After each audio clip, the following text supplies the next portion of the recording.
Two white officers circled a worn-down black man huddled under a flickering street lamp. They assumed he was just another homeless figure to ridicule, an easy target nobody would defend. With mocking smiles, they demanded he clear out, ignoring his polite request for a moment's rest. Little did they realize, across the street in an unmarked van, a pair of federal agents had them in their sights, capturing every word on hidden recorders. The scene unfolded with alarming tension. The uniformed men sneered, tightening their grip on their authority, while the man kept calm, resolute. This snapshot of prejudice might have gone unseen, had those agents not decided to intervene. The key truth about this so-called nobody and the corrupt tactics of the officers is about to explode in the most shocking way. Where are you watching from? Hit subscribe and let's uncover the story. Sergeant Blake Wheeler adjusted his patrol belt, eyes scanning the silent road. His younger partner, Officer Trent Calloway, hovered at his side, trying to mimic Wheeler's air of authority. They had parked their cruiser near an abandoned warehouse, responding to a vague complaint about vagrants loitering. The faint hum of city lights from downtown Cedar Heights gave the scene a hazy glow. Just beyond the flickering street lamp, they spotted a lone figure slumped on the curb. The man wore tattered jeans and a threadbare jacket. His scuffed sneakers had seen far better days. Yet, as the officers approached, he slowly lifted his gaze. Wheeler clenched his jaw, prepared to deliver a verbal barrage. Trent stepped forward. "Hey, you!" he barked. "City ordinance forbids camping out here. Get moving." The man remained seated, voice subdued. "I'm not camping. Just needed a place to rest. Been walking all day." Wheeler's lips curled in disdain. "Plenty of shelters downtown. Go there. We don't want your kind around." From across the street, unseen behind tinted glass, Agents Rivera and Pope observed. Their unmarked van's dashboard flickered with audio equipment capturing every syllable. They'd arrived in Cedar Heights on a separate investigation of police misconduct rumors. Tonight, they found exactly what they feared. The man on the curb spoke again, each word carrying a quiet dignity. "I tried the shelters, officer. They're full. I'm not hurting anyone," Trent smirked. "You're hurting property values, buddy. Next complaint we get, you're going in for trespassing." He nudged Wheeler, who nodded in agreement. "Show us some ID," Wheeler demanded, stepping closer. "And stand up." When the man rose, Wheeler jabbed a finger at his chest. "Let's see what you got in those pockets. You carrying?" Agents Rivera and Pope exchanged grim glances. This was precisely the pattern of harassment they suspected. They recognized the man's posture. He was used to such encounters, shoulders tense, yet trying not to provoke. He held up empty hands. "No weapons. My name's Marcus Miles. Just Marcus, if you prefer." Wheeler shoved him. "Marcus, huh? Got a last name on that ID? Are you lying?" Marcus swallowed. "Miles. I said so. My wallet's gone. Stolen, I think." Trent snorted. "Sure it was." His flashlight glared into Marcus's eyes. "You got any warrants?" Marcus grimaced at the bright beam. "None." Wheeler's impatience flared. "Let's do a quick pat-down. Don't move, or we'll have a real problem." Marcus cooperated, arms spread. He flinched as Wheeler roughly searched him, emerging with only a few crumpled bills and a receipt. "Nothing," Wheeler muttered, annoyed. "Yeah, worthless," Trent added, stepping back. "Fine, move along. But if we see you again, don't expect another warning." Marcus exhaled, stooping to retrieve his battered backpack. Silently, he began shuffling away. Wheeler and Trent watched with smug satisfaction. Neither noticed the subtle nod of Agent Rivera behind the van's windshield or the red recording light blinking.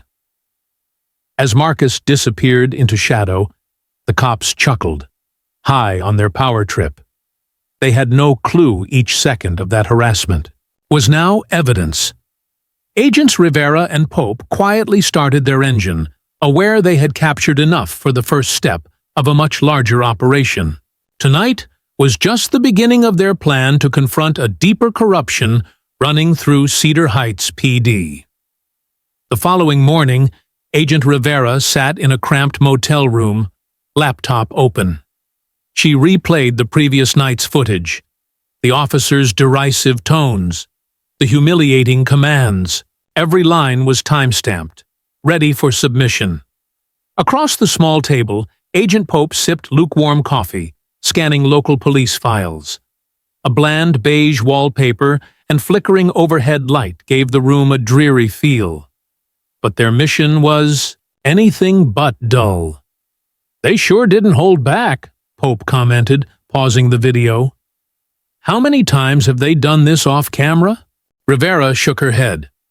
"Too many, I bet. I ran a background check on Sergeant Wheeler. He's been with Cedar Heights PD for a decade. Complaints exist, but none stuck.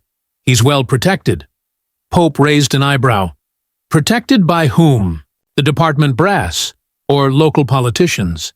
"Could be both," Rivera replied.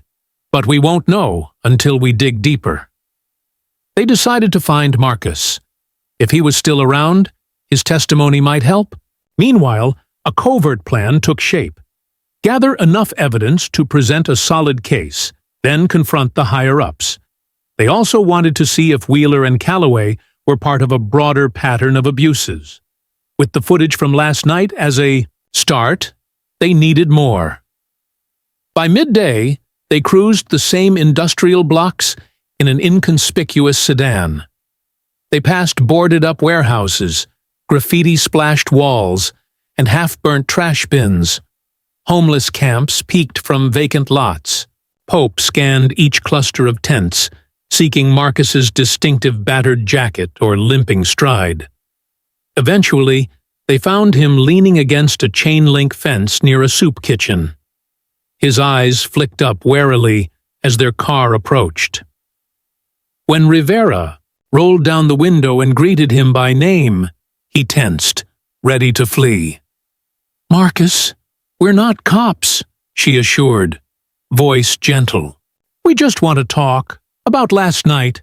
We saw what happened." His shoulders sagged in relief, yet suspicion lingered. "Who are you?" Pope flashed a minimal ID, enough to show federal credentials without revealing all. "We're investigating police misconduct. We think your experience could help." Marcus eyed them for a long moment, then gave a small nod. "Okay, but not here." They followed him to a nearby park bench, out of earshot. He recounted an unending string of similar encounters. "They always say I'm trespassing or loitering. I'm between jobs, can't afford a place. They treat me like garbage." His voice wavered, anger and exhaustion mixing. "I tried reporting once, but nobody cared. The cops gave me a bigger headache." Rivera exchanged looks with Pope. The department's reputation was at stake. "Marcus, if we gather enough evidence, we can hold them accountable. But it might take time," he shrugged, resigned. "I'm used to waiting."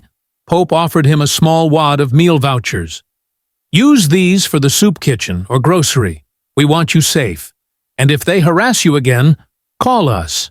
Pope scribbled a number on a scrap of paper. Marcus hesitated, then accepted. "Thanks, but be careful. They've got friends in high places." Rivera's phone buzzed. A text from their bureau contact. Rumors that Wheeler had been assigned to another area that evening. Possibly more of the same harassment routine. Pope glanced at Rivera. "We follow him. Record more," he murmured. Marcus nodded solemnly. "Then I guess I'll see you around." As they parted, the sun climbed higher, illuminating a city full of hidden truths. Rivera and Pope felt a spark of determination. They had an ally in Marcus, An everyday man abused by a corrupt system. Now, to expose that system, they needed more than one recorded confrontation.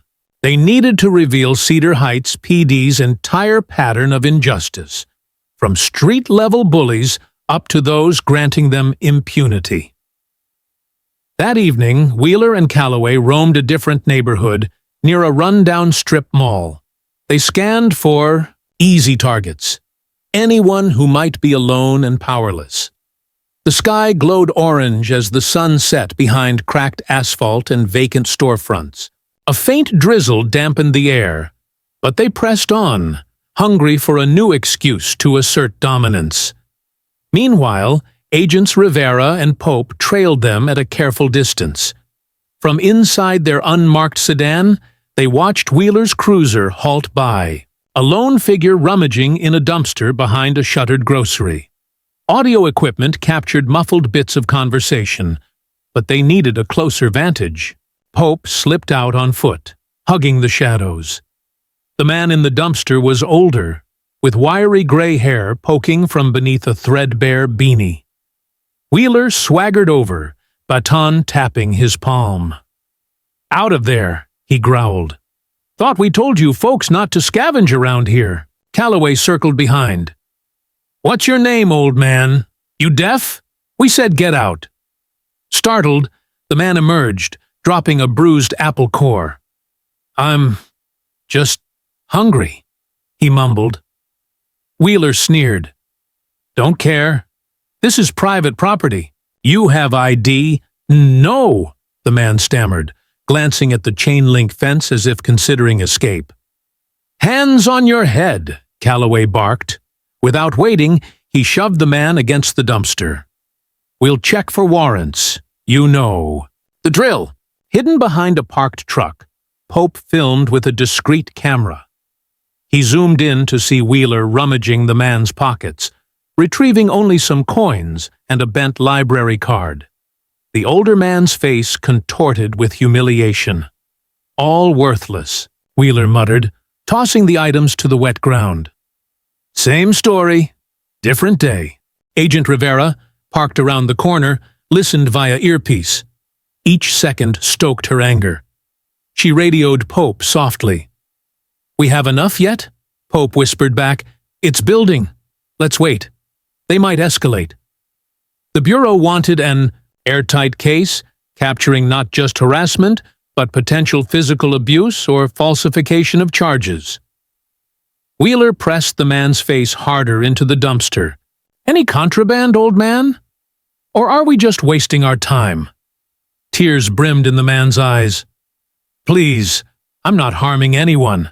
Let me go. I'll leave." Calloway smirked. "Still mouthy, huh? Watch that tone." Wheeler gave a chilling grin. "We could haul you in for trespassing, but that's too easy. Maybe we arrest you for suspected drugs. That'd keep you off our streets a while." Fear flickered across the man's face. Pope's camera trembled slightly in his grip. This was crossing the line from petty harassment to potential false arrest. Perfect for their case, yet heartbreaking to witness. Suddenly, headlights swept into the alley. Another car turned in, headlights revealing Pope crouched with his camera. Wheeler and Calloway wheeled around, eyes narrowing. The older man sagged to the ground, momentarily forgotten. Pope froze. He'd been spotted. Wheeler barked, "Hey, who's there?" Calloway shone his flashlight. The older man scrambled away in the distraction, fleeing into the darkness. Rivera cursed under her breath, pulling up in the sedan to retrieve Pope. The gig was up. They'd have to retreat. Wheeler advanced, suspicion ablaze. Pope slipped behind the truck, making a dash for the passenger seat of Rivera's waiting car. Tires screeched as they peeled away, hearts hammering. From the rearview mirror, they saw Wheeler in the alley, fists clenched, radioing something. The federal agents had to regroup.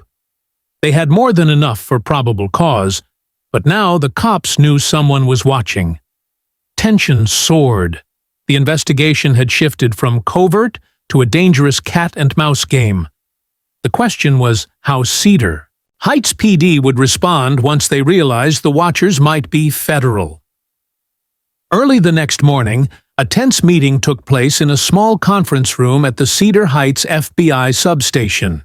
Agent Rivera, Pope, and their supervisor, Special Agent Curtis, gathered around a battered table strewn with transcripts and recorded clips.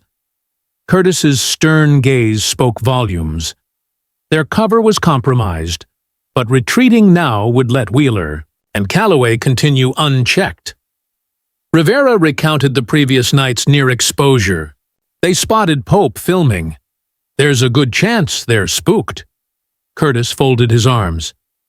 We have enough to push for an internal affairs sweep, but local politics might stall us. We need the local district attorney on board. Someone who won't bury this, Pope huffed. We've got videos, eyewitness accounts, and repeated patterns of misconduct. What more do they need? Curtis tapped a finger on a file. In a perfect world, that's enough. But Cedar Heights has officials who might protect these officers. We want an ironclad case so no one can hush it up. A knock at the door interrupted them. Marcus entered, sporting a fresh bruise on his arm from a run-in that morning. Pope's jaw tightened. Just last night they'd escaped, yet Marcus got harassed again. Some cops recognized me, Marcus muttered. Said I was feeding info to someone. They threatened me not to talk. Rivera glanced at Curtis. This is escalating. People are getting targeted. Curtis nodded grimly. Marcus, are you willing to give a formal statement under oath? We'll protect your identity as best we can. But it may come out. Marcus hesitated, knuckles whitening. They already suspect me. Hiding won't help. Yes, I'll testify. Enough is enough. Pope exhaled, relief mingling with worry. We'll do everything possible to keep you safe. He turned to Curtis. What about launching an immediate sting? We lure Wheeler and Calloway into a scenario, catch them red-handed with official audio. Rivera frowned. Time's short. They might sense a trap. But it's a risk worth taking if we coordinate well, Curtis deliberated, then agreed. Set it up. Have Marcus in a location they frequent. We'll position ourselves with better concealment. If they approach him again, we record every detail. Then we move in. No mistakes. Marcus swallowed hard, dread flickering in his eyes. So I stand out there as bait? Pope gently squeezed his shoulder. We'll watch you the entire time. The second they cross the line, we intervene. After finalizing details, they parted ways. That afternoon, the plan went into motion. Marcus stood near a shuttered gas station on Pine Street, apparently rummaging for cans. Across the road, an abandoned cafe served as the FBI vantage point, blinds cracked just enough for cameras. Rivera and Pope manned one camera each, earphones, capturing every sound from hidden mics pinned to Marcus's jacket. Hours crawled by. A few passers-by ignored Marcus. Then, near dusk, a patrol car crept into view. Wheeler behind the wheel, Calloway riding shotgun. They cruised past slowly, eyes locking onto Marcus. Suspicion coiled in the air. Pope's heart pounded. They're biting, he murmured. Inside the cafe, Agent Curtis monitored a laptop streaming the feed. Wheeler parked, stepping out with a hard expression. Calloway followed. They advanced on Marcus, clearly spoiling for confrontation. Cameras rolled, microphones hot. Through the earphones, Wheeler's voice crackled. Didn't we tell you to get lost? Marcus braced himself, one hand trembling at his side. Pope's pulse raced. They'd have to wait for the exact moment. The tension was suffocating. The success or failure of the sting hinged on Marcus's composure and the team's readiness. At last, Calloway's hand went for his baton, voice dripping with threat. The lines were about to be crossed, and the FBI was poised to move in. "Didn't I warn you?" Wheeler growled, jabbing a finger inches from Marcus's face. "We see you again. It's a ride downtown." Calloway circled behind, baton tapping, menacingly. Agent Pope clutched his binoculars from the cafe's window, ready to record every second. Marcus summoned courage, voice shaking, but resolute. "I'm not breaking any laws, sir. Just resting." Wheeler's face twisted. "You're defying me. That's enough reason." He seized Marcus's arm, yanking him forward. Calloway stepped closer, baton raised. The moment was hair-trigger. Agent Rivera, listening through the headset, looked to Curtis for the signal. Curtis nodded. "All units, go. Now," he ordered into the radio. Within seconds, the cafe door burst open. Rivera and Pope dashed out, badges displayed. Another unmarked SUV squealed around the corner, lights flashing. A small contingent of internal affairs officers followed, arms at the ready. Wheeler froze, hand still gripping Marcus. Calloway spun around, baton half lifted. "What the?" Wheeler spat, eyes flaring with alarm. The FBI agents advanced from both sides, blocking any escape. One official from IA stepped forward, speaking with firm authority. "Sergeant Wheeler, Officer Calloway, place your hands where we can see them. We have warrants for your arrest." A crowd of onlookers gathered on Pine Street, phones whipping out to record. Wheeler's face reddened, fury mingling with shock. "You can't do this!" he roared, but his voice faltered. Pope swiftly disarmed Calloway, relieving him of the baton. The IA officer pinned Wheeler's arms behind his back, reading him. His rights. Marcus stumbled backward, breathing in ragged gasps. Rivera steadied him. "It's over," she said softly. "You're safe now." Calloway glared at the cameras capturing the scene, forced to drop his hands behind him for cuffs. Wheeler cursed in protest, but no one listened. The long pattern of abuses had finally reached a breaking point, and the evidence was undeniable. Agents had footage from multiple nights, eyewitness statements, and the staged confrontation hammered the final nail. In the aftermath, the department reeled. The chief, under pressure, promised full cooperation. News vans descended on Cedar Heights, airing clips of Wheeler and Calloway's arrests. Interviews with battered citizens revealed how widespread the misconduct truly was. Freed from fear, others stepped forward, recounting run-ins where these officers extorted, threatened, or fabricated charges. Marcus stood with Pope and Rivera. Outside the precinct a day later, gratitude mingled with exhaustion on his face. "I was just one voice," he said quietly, "but you listened." Rivera nodded. "Your voice mattered. That's what brought them down." Nearby, the battered older man from the dumpster confrontation approached, face brightening when he spotted Marcus.